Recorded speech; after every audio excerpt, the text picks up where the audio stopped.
मुझसे वक्त मांग रही हो? कितना इंतज़ार किया तुम्हारा, फिर भी मैं तुम्हें वक्त देकर और सब्र करूं। पढ़ लिख कर शहर जाए, क्या बड़ी बन जाओगी। अब से यही ज़िंदगी है, इसी को तुम्हें जीना होगा। आज मैं तुम्हें तब तक नहीं छोड़ूंगा जब तक तुम माँ नहीं बनने वाली हो जाती।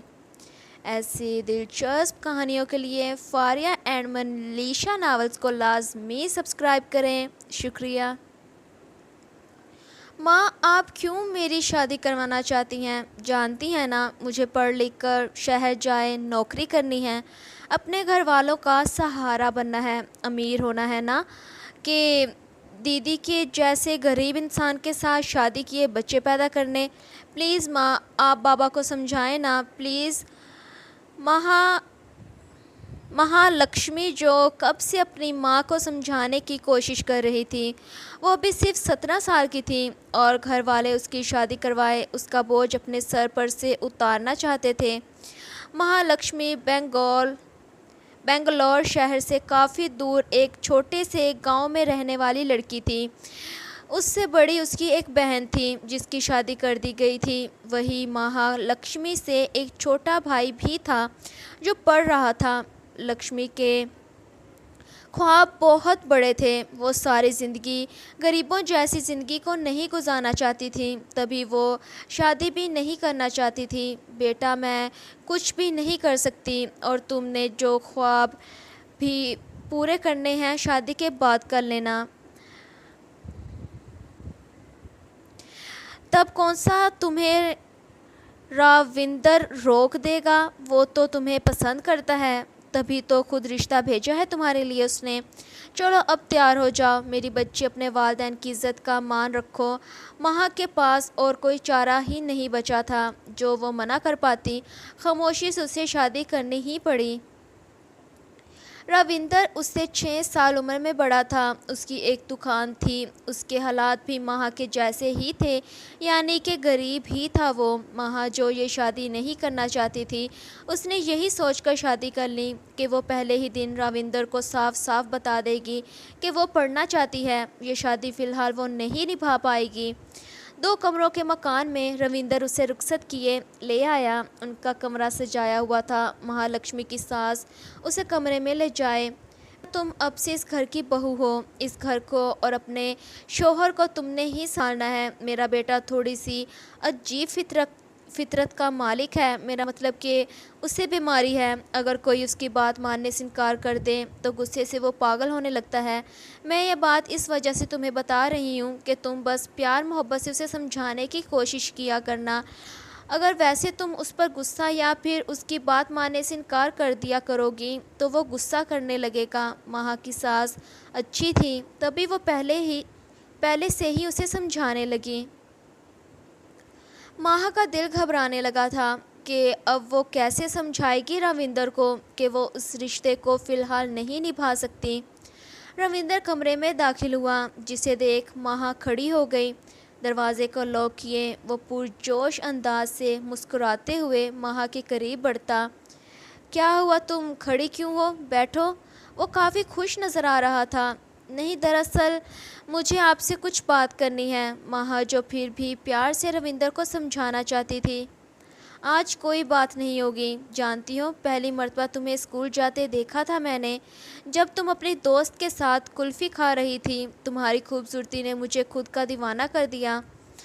बस तब से तुम्हें कैसे हासिल करूँगा की कोशिश शुरू कर दी मैंने। सोचा तो था कि पहले तुमसे मोहब्बत करूँगा, उसके बाद रिश्ता भेजूँगा, मगर तुम सिर्फ स्कूल से घर और घर से स्कूल ही जाती थी। तुमसे वैसे मिल पाने का मौका ही नहीं मिलता था मुझे, और आज मैं तुम्हें अपनी मोहब्बत, अपने जज्बात, सब कुछ दिखाना चाहता हूँ।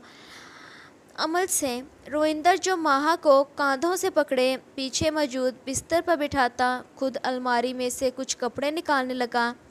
माह ने साड़ी को पहना हुआ था। उसे समझ ही नहीं आ रही थी कि वो कैसे उसे मना करे। जब रविंदर रस्सियों को निकालता उसके करीब बढ़ने लगा। माह, जिसकी नज़रें नीचे को झुकी हुई थी, सुने देखें, मेरी उम्र अभी 17 साल है। मैं फ़िलहाल पढ़ना चाहती हूँ, शहर जाकर नौकरी करना चाहती हूँ। ये घर गृहस्थी की जिम्मेदारी मुझसे निभा पानी मुश्किल मुश्किल है, प्लीज़ मुझे वक्त दे दें आप। महा जो आखिरकार अपने दिल की बात कह ही गई। जब रविंदर उसके सर पर प्यार से हाथ फेरते हुए अचानक से उसके जबड़े को दबोचता चेहरा ऊपर की जानिब किए, तुम मुझसे वक्त मांग रही हो, कितना इंतज़ार किया तुम्हारा, फिर भी मैं तुम्हें वक्त देकर और सब्र करूं। पढ़ लिख कर शहर जाए क्या बड़ी मेम साहब बन जाओगी, इतनी तुम्हारी औकात है, तुम्हारी अब से यही ज़िंदगी है, इसी को तुम्हें जीना होगा। आज मैं तुम्हें तब तक नहीं छोड़ूंगा जब तक तुम माँ नहीं बनने वाली हो जाती। अव्वल जिम्मेदारी तो अब तुम पर पड़ेगी। रस्सियों से रविंदर महा के हाथों को उसके ही सर से ऊपर की जानिब के बांधने लगा। प्लीज़ छोड़ें मुझे, क्या कर रहे हैं आप? वो रोती हुई उसे रोकने की कोशिश कर रही थी, मगर रविंदर उसे बिस्तर पर गिराता उसकी साड़ी को खींचता हुआ उतारने लगा। उसकी कमर के नीचे हाथ ले जाए वो खोलता उसे हर पर्दे से आज़ाद कर गया। प्लीज़ रविंदर, मैं अभी सिर्फ 17 साल की हूँ। वो मिन्नत करने लगी थी। हाथों के बंधे होने की वजह से वो खुद को बचा भी नहीं पा रही थी। जब रविंदर खुद उस पर झुकता उसके को मसलते हुए, पर तुम्हारा कमज़ोर वजूद 2 दिनों में औरतों के जैसा मैं बना दूंगा। उसके मकामात पर झुकता वो बेरहमी से काटना शुरू हो गया। वहीं अपना हाथ उसके पेट के निचले वजूद की जानिब बढ़ाता वो पूरे तरीके से मसले जाए। उसकी सास ने बिल्कुल सही कहा था, गुस्से में उनका बेटा हैवान बन जाता है। खुद की भी होश नहीं रहती थी उसे। बगैर ज़रा भी रहम खाए वो महा के अंदर खुद को उतारता उसकी रूह को ज़ख्मी करने लगा। वो सही कह रही थी, उसे शादी नहीं करनी चाहिए थी। आखिर क्यों वो अपनी औलाद पर ऐसा जुल्म करते हैं। रविंदर जैसा पागलपन सारी रात चला था, पर यह सिर्फ यही तक महदूद नहीं था, बल्कि हर रोज़ वो यही करने लगा जब तक महा माँ बनने वाली ना हो गई।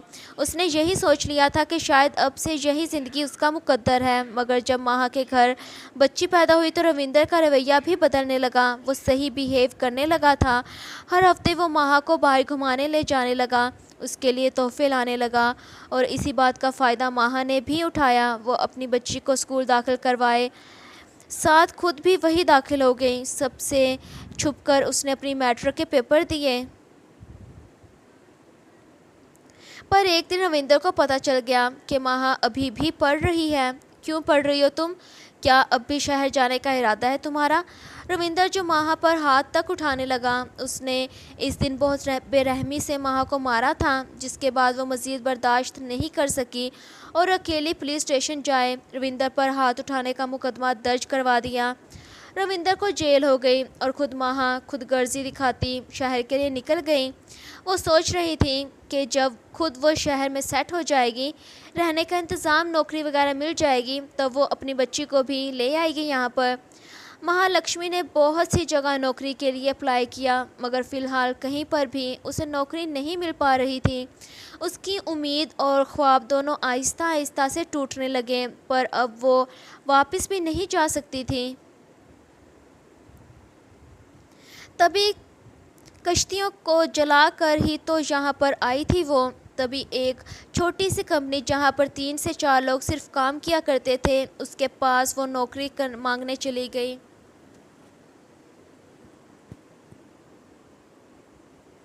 उसे किसी भी सूरत रहने को जगह और पैसे चाहिए थे।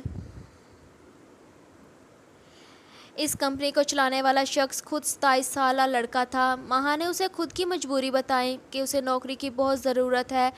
मेहनती तो शुरू से ही थी वो, तो मक्ती नामी इस शख्स ने उसे नौकरी पर रख दिया। खूबसूरती और कॉन्फिडेंस को देख हर कोई मुतासिर हो जाता था उससे। महा ने उससे रहने के लिए भी जगह मांग ली, चूँकि वो खुद मजबूर थी, सड़कों पर नहीं रह सकती थी। वो उसने इसी ऑफ़िस में रहने की रिक्वेस्ट कर दी। जब मक्ती मान तो गया, पर वो ऑफ़िस इतना छोटा था, वहाँ पर सोने के लिए भी कोई जगह मौजूद नहीं थी। तो क्या वो ज़मीन पर सोएगी? मक्ती ने पूछ लिया। हाँ, मैं सो जाऊँगी। वो बस छत चाहती थी, तो मक्ती भी उसे इजाज़त दे गया। महा का काम करना मक्ति को काफ़ी इम्प्रेस कर रहा था। वो बहुत मेहनती लड़की थी। मक्ति को आहिस्ता आहिस्ता से उससे मोहब्बत होने लगी। वो उसे डिनर पर ले जाया करता, कॉफ़ी पीने वो साथ जाने लगे। तभी एक दिन वो उसे अपने घर भी ले गया। मक्ति के वालिदैन तो गांव में रहा करते थे, वहीं मक्ति अकेला बेंगलोर के इलाके वलेस्का में छोटे से अपार्टमेंट में रहता था, जो अच्छा हुआ था, जहाँ पर मक्ति अकेला सोता था। इस जगह एक फ्रिज मौजूद थी, अटैच वॉशरूम और छोटा सा बिल्कुल किचन, और ये कमरा ख़त्म भी हो जाता था। मक्ति माहा को बैठने का कह खुद चाय वगैरह बना कर ले आया। आते हुए साथ वो बाहर से ही खाना भी ले आया था। दोनों मिलकर खाने लगे। तुमने शादी क्यों नहीं की? माहा ने उससे सवाल पूछा। बस कोई लड़की पसंद ही नहीं आई। वैसे तुम बताओ, तुमने शादी क्यों नहीं की? माहा ने मक्ति को खुद के शादी वाली बात नहीं बताई थी। मेरी शादी 17 साल की उम्र में एक बहुत बुरे इंसान के साथ करवा दी गई थी। वो मुझ पर हाथ उठाता था, मुझ पर जुल्म किया करता था, और उससे खुद को बचाने की खातिर मैं यहाँ पर आ गई। क्या मैं वो ज़िंदगी डिज़र्व करती थी? जबकि मेरे ख्वाब तो कुछ और थे। माहा ने अपने दिल का बोझ मक्ति के सामने हल्का करना शुरू कर दिया जब वो उसे गले लगाता। तुम बहुत बेहतर डिज़र्व करती हो। तुम जैसी प्यारी लड़की को तो मोहब्बत करने वाला शख्स मिलना चाहिए। मक्ति जो उसे हौसला देने की कोशिश कर रहा था। जब माहा अपना सर ऊपर उठाती, तो क्या तुम मुझसे मोहब्बत करोगे? उसके आंसुओं से भरी आंखें जो उसे मज़ीद खूबसूरत दिखा रही थी। उसके सवाल का जवाब मक्ति इनकार में नहीं दे सकता था। अगर ऐसा करता तो सारी ज़िंदगी ज़रूर पछताता। वो हाँ में सर हिला गया। जब माँ आगे बढ़ती, अपने मक्ति के साथ जोड़ गई। मक्ति भी जज्बात के हाथों पागल हुए उसे वही कारपेट पर लटाता, खुद उसके पहनावे को उतारने लगा। यहाँ पर मेरी कमर दुखने लगेगी, वो मासूमियत से बोली थी। मेरी मोहब्बत ही इतनी ज़्यादा होगी जो तुम्हें कुछ और महसूस ही नहीं होने देगी। मक्ति उसे यकीन दिलवाता, उसके बलाई लिबास को जैसे ही उतारने की खातिर अपना हाथ उसकी कमर की जानिब ले जाने लगा। माँ उसे ज़मीन पर गिराती, खुद उसके ऊपर बैठे मक्ति को अपने रूह में उतारती। एक लंबी सिसकी भरे मक्ति को मज़ीद अपना दीवाना बनाने लगी। वो खुद को मक्ति के साथ जोड़ चुकी थी, वहीं साथ ही अपना बलाई लिबास खुद उसने उतार दिया। उसने ऐसा इस वजह से भी किया था ताकि उसकी कमर ना दुखे। वही मक्ति और महालक्ष्मी की शुरुआत हो चुकी थी एक नई ज़िंदगी को गुजारने की।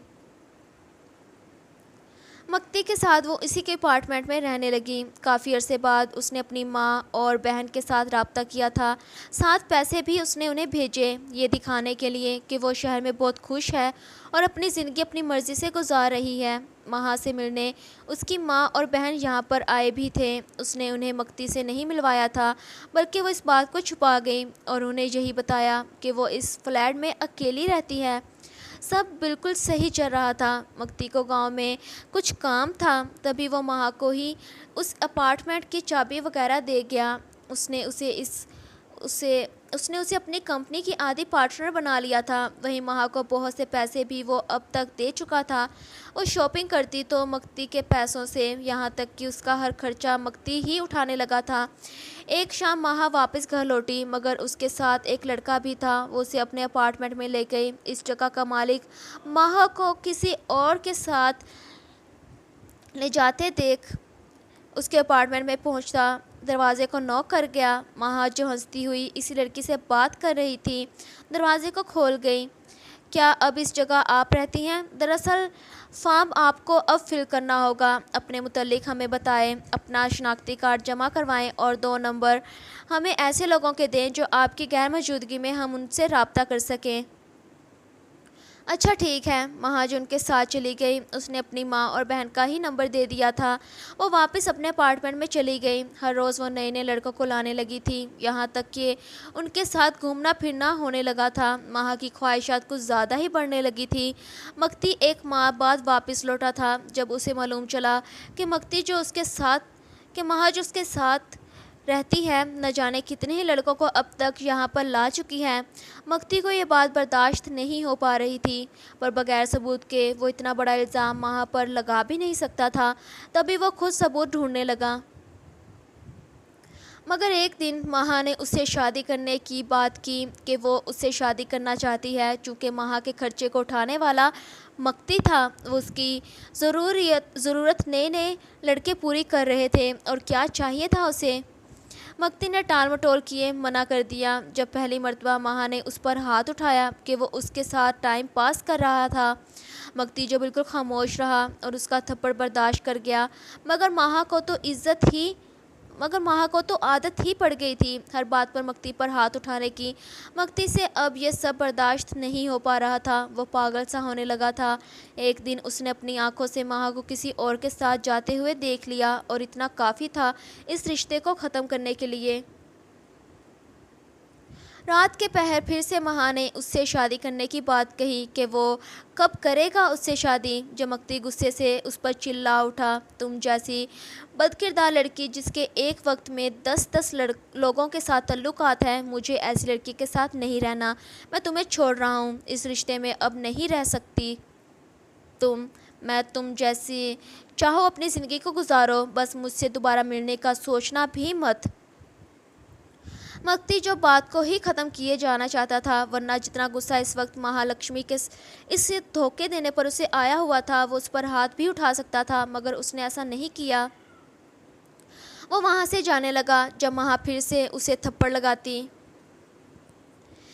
तुम मुझे ऐसे नहीं छोड़ सकते, देखना मैं तुम्हारी ज़िंदगी को कैसे बर्बाद करती हूँ। बस एक आखिरी थप्पड़ और जब मक्ती गुस्से से पागल हुए महा को धक्का दिया, जिस वजह से वो ज़मीन पर गिर गई। वही मक्ती उसका गला दबाने लगा। आखिर कब तक वो बर्दाश्त करता। अपना सभी गुस्सा उसने यूँ उसका गला दबाते हुए निकाल दिया।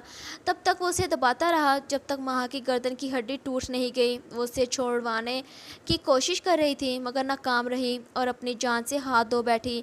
अपनी गलत हरकतों की वजह से उसने अच्छी खासी ज़िंदगी को गंवा दिया था कि इस वजह से अपनी बच्ची को छोड़ वो शहर आई थी। क्या ये थे उसके ख्वाब। जब महा की जान चली गई तब जाकर मक्ती को होश आया कि उसने क्या कर दिया, कितना बड़ा गुनाह हो गया उससे। 3 दिन तक वो इस पछतावे में इसी लाश के साथ अपार्टमेंट में रहा। उसे कुछ समझ नहीं आ रही थी क्या करे, कहाँ छुपाए वो उसे। चूँकि वो जेल नहीं जाना चाहता था, वो इस हरकत को गलती ही मान रहा था जबकि ये गुनाह था। माना कि महा बुरी लड़की थी तो वो उसे पहले ही दिन छोड़ सकता था। मत करता बर्दाश्त। उसकी बेवफाई किसी की जान लेना तो गलत है, चाहे सूरत कोई भी हो। उसने नेट पर भी सर्च करना शुरू कर दिया कि खुद को वो कैसे बचाए। वहाँ पर यही बताया कि पंखे के साथ लटका कर उसे आत्महत्या कहकर बचा जा सकता है। पर इस अपार्टमेंट की छत बहुत ज़्यादा ऊंची थी और यहाँ पर ऐसा कोई सामान भी मौजूद नहीं था जिसकी वजह से वो महा को लटका सकता। वो बैग में उसे डालकर बाहर भी नहीं ले जा सकता था, क्योंकि ये अपार्टमेंट ऐसी जगह था जहाँ हर वक्त लोगों का रश ही रहता है, तो आसानी से किसी को भी उस पर शक हो जाता। वो पागल हुए जाए। इस मुर्दे से अब तो बदबू भी आना शुरू हो चुकी थी। जब जाकर मक्ती को एक रास्ता नज़र आया, उसने करीब ही एक दुकान से बहुत ही ज़्यादा तेज़ धार वाला चाकू ख़रीदा और वापस घर आ गया। वो जो बिल्कुल आम इंसान था, उसने पहले कभी कोई ऐसा जुर्म नहीं किया था, मगर इस शख्स की बेरहमी तब निकली जब महालक्ष्मी के वजूद के उसने टुकड़े करने शुरू किए। पूरे 59 टुकड़े करने के बाद वो शॉपर में डालकर फ्रिज में रखने लगा। सबसे ऊपर वाले फ्रिज के पोर्शन में उसने महा के सर को रखा था और जो ये काम किया था उसने अच्छे तरीके से फ़र्श को धोकर साफ़ भी कर दिया, जैसे कि इस तरह से किसी को पता नहीं चलेगा, और ख़ुद घर से निकल गया। वो ये काम कर तो चुका था मगर न जाने क्यों उसका दिल अजीब सा हुए जाए। बार बार उसे महा की आवाज़ें सुनाई देने लगी। वो मंज़र आँखों के सामने आने लगे। उससे सुकून छीन लिया गया था। वो अपने भाई के पास चला गया जो हॉस्टल में रहता था। उसने अपने भाई को सारा सच बता दिया कि गलती से उसने किसी की जान ले ली। भाई ने भी खुदगर्जी का मुजाहरा करते हुए उसे खामोश रहने का कह अपने वालिदैन के पास भेज दिया। 10 दिन गुजर गए न जाने कैसे, मगर अपार्टमेंट की लाइट कट गई, फ्रिज भी बंद हो गई, जिसकी वजह से बहुत ज़्यादा गंदी बदबू आना शुरू हो गई। जो सिर्फ अपार्टमेंट तक ही नहीं बल्कि पूरी बिल्डिंग के घरों तक जाने लगी। सब लोग परेशान होने लगे, मगर अपार्टमेंट का दरवाज़ा तो बंद था, बाहर से ताला लगाया हुआ था। फिर अंदर ऐसी कौन सी चीज़ थी जो इस कदर गंदी बदबू वहाँ से आ रही थी? यही बात किसी को भी समझ ना आई। जब उन्होंने इस जगह के मालिक को इस अपार्टमेंट के अंदर जाकर देखने का कहा, मगर इस जगह के मालिक ने, जो महालक्ष्मी ने अपनी माँ और बहन का नंबर दिया था, उन्हें कॉल करके कह दिया कि आपकी बहन इतने दिनों से गायब है, वहीं इस अपार्टमेंट से बहुत बदबू आए जा रही है, आकर आप लोग देख लें। महालक्ष्मी की माँ और बहन दोनों परेशान हो गई और बस पकड़े वो वहाँ पर पहुँच गई। उसकी बड़ी बहन ने ताला तोड़कर मोबाइल का कैमरा ऑन कर दिया कि अंदर जो भी देखे उसकी वीडियो बनती रहे। वो अंदर जाने लगी। बदबू इतनी ज़्यादा थी कि उन्हें अपनी नाक पर दुपट्टा डबल करके लपेटना पड़ा। अंदर कुछ नहीं था, छोटी सी तो जगह थी। ये जब उसकी बहन बाथरूम देखने लगी, वो भी साफ था। फिर ये बदबू कहाँ से आ रही थी? वहाँ पर कारपेट और एक बैग पड़ा हुआ था जिसमें मक्ती महा को डालकर बाहर ले जाना चाहता था, मगर नहीं लेकर जा पाया। महा की माँ ने चंद सेकंड गौर किया तो उन्हें ये सारी बदबू फ्रिज में से आती सूंघाई दी। जैसे ही उन्होंने फ्रिज को खोला, महा का सर नीचे गिर गया। वो चिल्लाती हुई अपार्टमेंट से बाहर भागी। आप खुद सोचें, ऐसा मंजर कोई अपना ऐसी हालत में मिले, कैसा महसूस होगा इंसान? क्या बीतेगी इंसान पर? पुलिस को बुलाया गया। वो फ्रिज को ले गए और अपार्टमेंट की तफ्तीश करने लगे, मगर वहाँ पर एक भी सबूत नहीं मिल सका कि यहीं पर ये वारदात सर अंजाम दी गई है। सब लोगों से पूछा गया तो उन्होंने बताया कि मक्ती नामी शख्स के साथ महालक्ष्मी का चक्कर था। पुलिस मक्ती को तलाश करने लगी। जब यह खबर मक्ती तक पहुंची तो उसने अपने वालिदैन को भी सच बता दिया। वो वैसे ही हर वक्त पछतावे की आग में जले जा रहा था। तभी एक दिन वो अपने बाबा का स्कूटर लिए घर से निकल गया। कुछ देर बाद उसके घर खबर पहुंची कि मक्ती कब्रिस्तान में मौजूद बड़े दरख्त पर लटका पड़ा है। सब लोग वहां पहुंचे। उसका वॉलेट, मोबाइल सब साइड पर पड़े थे और वो लटक रहा था। अब तफ्तीश हुई तो उसके बड़े भाई ने सब सच बता दिया कि जिस गिल्ड में वो हर वक्त रहता था, उसने उसकी जान ले ली। उसकी बर्दाश्त से बाहर हो चुका था। अब सब तभी उसने ऐसा कदम उठा लिया। पर अजीब बात ये थी, अगर मक्ती इतने ही गिल्ड में था तो क्या कब्रिस्तान में जाकर ये हरकत करनी थी? घर से निकलते वक्त मोबाइल, वॉलेट साथ लेकर जाना था। पर जो भी हो, महालक्ष्मी का ये केस बंद हो गया, चूँकि मुजरिम मिल चुका था जिसने खुद की ही जान ले ली। अब उनमें से किसी का क्या गया? मक्ती जो घर वालों का सहारा था वो भी चला गया। वही महालक्ष्मी जिसके ख्वाब अमीर होने के थे, उसका गलत रास्ते पर चलना उसकी जान ले गया। ये वाक़या बेंगलोर में सितंबर 20 यानी कि पिछले महीने हुआ है, जिसने सबको चौंका कर रख दिया। हमें नहीं मालूम इस दिन में हर दिन क्या कुछ होता है। बस जितना हो सके हमें खुद मोहतरात रहना चाहिए। मैंने कोशिश की कि इस दास्तान को तफसील से आप तक पहुंचा सकूं। जो अभी तक अनजान होंगे, वीडियो को लाजमी शेयर करें, सब्सक्राइब करें हमारा चैनल। लव यू मेरी जान्स।